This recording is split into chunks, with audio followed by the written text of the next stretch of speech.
What I'm about to tell you reveals a fundamental shift in the global economy, a shift so big that the usual playbook no longer works. Two major updates have emerged, and both point to the same conclusion. Desperation is mounting, and China knows exactly what the United States is trying to do. The problem for Washington is simple. Every trick, every pressure tactic, every G7-style maneuver used in the past just won't work on Beijing anymore. You can't checkmate China's economy without damaging your own. Even if Washington tries to corner Beijing, the truth is China has far too many outlets to the rest of the world. Its exports won't collapse because, unlike many economies, China's manufacturing is essential for both global consumers and industries. The numbers make this crystal clear. Compared to last year, during the first half of 2025, Chinese exports to the United States dropped by more than 11%. But while sales to America fell, China's shipments to the rest of the world surged. Exports to Europe grew nearly 7%. Shipments to Africa exploded by over 21%. Latin America saw growth above 7%, and exports to Southeast Asia jumped around 13%. With ASEAN now China's largest trading partner, even Japan, one of America's closest allies, is becoming more dependent on Chinese goods. This makes perfect sense when you consider the broader direction of the U.S. economy. Under Trump's renewed America First approach, the U.S. is turning inward. Trump has made it abundantly clear everything possible should be manufactured inside the United States. That means U.S. imports will keep shrinking. The decline has already started in some sectors, like cars from Japan and South Korea, and is now spreading to pharmaceuticals and semiconductors. For many countries, the logical solution is to find another outlet for their exports, and that outlet is increasingly China. What might surprise some people is that China isn't just selling more to the rest of the world, it's also starting to buy more. In July 2025, China's imports rose by 4.1%, marking one of the strongest monthly gains in over a year.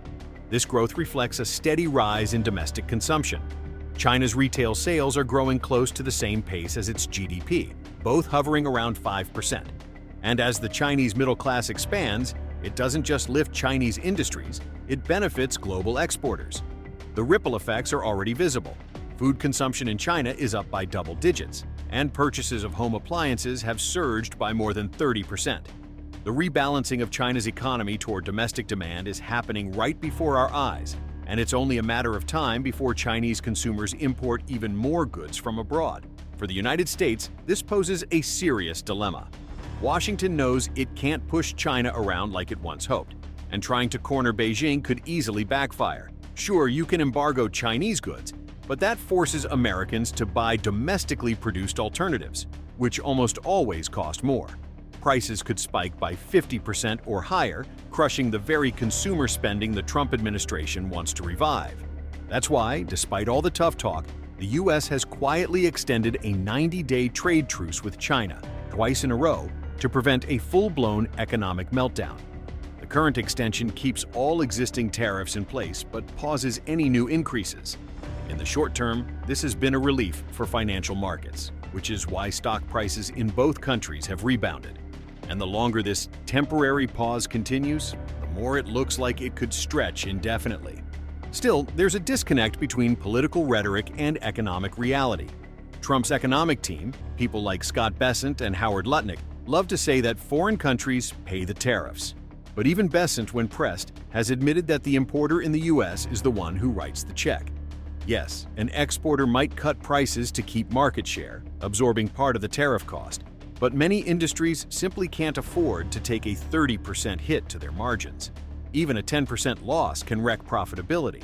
In those cases, exporters just sell elsewhere, or they cut production entirely.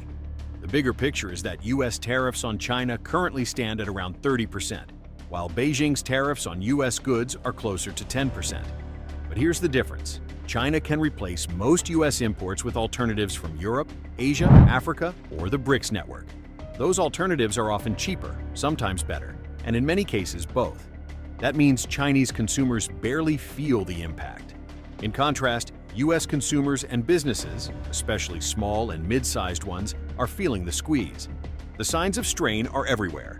While exact bankruptcy figures vary, reports show that business failures among large U.S. firms have accelerated in 2025, hitting levels not seen since the financial crisis. Costs are rising due to tariffs, making American products less competitive, which means consumers buy less. At the same time, tariff revenue is not enough to offset the government's spending surge. In July alone, the U.S. federal deficit hit roughly $291 billion, despite a $21 billion boost from tariff income. Import tax revenue rose just 2%, while government spending jumped nearly 10%. The tariff war isn't fixing America's fiscal gap. In fact, it's widening it. Meanwhile, the administration is betting big on its reshoring agenda, trying to bring manufacturing back to the U.S. But here's the problem. You can't do that while cutting off access to Chinese inputs that are critical for production. This is especially true in industries like electric vehicles, semiconductors, and advanced military hardware, all of which require rare earth elements and specialized metals. Over the past 4 years, roughly 70% of rare earth imports to the U.S. have come from China. Replacing that supply is possible, perhaps from countries like Malaysia, Japan, or even Russia, but it would be far more expensive, and the volumes might not be sufficient. This dependence is why Bessent and Trump ultimately extended the truce with Beijing. They know that if they push too hard, the entire reshoring plan collapses. It's like trying to throw a party where your biggest rival supplies the food, the tables, and the electricity. You can't exactly kick them out without ending the party. And this brings us to the next front in the economic battle, the chip war. Recently, the U.S. imposed a 15% export tax on American chip sales to China. This means companies like Nvidia and AMD must hand over 15% of their Chinese sales revenue to Washington. For Beijing, this is a direct provocation. Buying chips from U.S. firms now means directly funding the U.S. government. China's response has been swift. Authorities have urged major tech firms to avoid Nvidia's H20 chips and to justify any purchases they still want to make. In practice, that means companies like Alibaba and ByteDance will either scale back their orders or stop buying entirely. Officially, these chips aren't banned, but they're now seen as politically risky. No Chinese tech executive wants to risk government scrutiny by importing them. For Nvidia and AMD, this is a serious problem. Before the latest restrictions, Chinese demand for advanced chips was expected to reach 1.5 million units in 2025, worth over $20 billion in sales. Now, that revenue is at risk. While these companies have healthy profit margins, they depend on large, consistent sales to fund research and development. Losing the Chinese market means slower innovation, and that gives Chinese semiconductor firms more time to catch up. Beijing is playing the long game. By denying U.S. companies access to its market, it's starving their revenue streams while accelerating its own technological development. This isn't just about AI chips. It's about robotics, automation, and industrial manufacturing.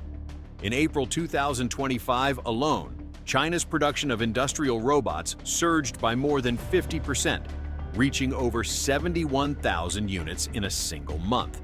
The more robots Chinese factories deploy, the more efficient and cost-competitive they become. And those robots are increasingly powered by domestic AI chips, reducing dependence on U.S. technology. Nvidia's CEO Jensen Huang has acknowledged that China's manufacturing base is unmatched. It produces at scale, drives down costs, and is rapidly adopting automation. That's why he visited Beijing earlier this year, to protect Nvidia's market share. But with political tensions high, China has little incentive to give U.S. chipmakers a free ride. Unless Washington rolls back tariffs and export taxes, the Chinese market could remain closed to them. Here's the irony. The trade war may be hurting U.S. companies more than it hurts China. By forcing Beijing to develop its own alternatives, the U.S. is accelerating the rise of Chinese competitors. And because China still controls many of the inputs the U.S. needs, from rare earths to battery components, Washington's leverage is limited. We are now in a new era of economic conflict. Sanctions, tariffs, export controls, and retaliatory bans are the tools of the game. There's no quarter given, no room for compromise. And while both economies are massive, the side that adapts faster will come out ahead. For now, China's ability to redirect exports, grow domestic consumption, and ramp up strategic industries gives it a significant advantage. The question for the months ahead is whether the U.S. will keep extending the tariff truce or escalate again. Because if Washington pushes too hard without securing alternative supply chains, it risks undermining its own industrial revival. And for companies like Nvidia, AMD, and others caught in the middle, the next moves in this economic chess match could determine not just quarterly profits, but their place in the future of global technology. We're entering a period where economic power is measured not only by GDP, but by control of critical resources, manufacturing capacity, and technology ecosystems. And right now, China is playing that game with remarkable precision. So, as the headlines keep rolling in and the policies shift from truce to tension and back again, one thing is certain. This isn't just about trade anymore. It's about who will set the rules of the global economy in the decades to come. Stay tuned, because the next moves will be decisive. And in this high-stakes match, neither side can afford to make the wrong one.